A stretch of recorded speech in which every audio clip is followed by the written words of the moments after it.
היום יש לי עוד טיול, הפעם לשבוע. אני יודע שאתם תגידו, רגע רון, אבל לך טיול עכשיו לפני איזה שבוע. נכון, אני לא יודע איך זה עובד, אז הפעם באמת לא ארגנתי כלום. מזוודה פה, האם אתם חושבים שהיא מלאה? לא. האם אתם חושבים שזה מלא? לא. בואו נתחיל.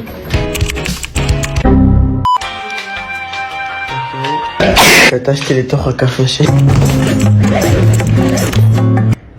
עכשיו מה? טוב, הנה סיימנו. טוב, מה זה אנחנו? זה אמא שלי עשתה לי, אבל עכשיו הולכים לקנות חטיפים. בקיצור, למי שלא מבין לאן אני הולך, אז גם אני לא יודע. יאללה, יצאנו. טוב, הגענו לבית ספר.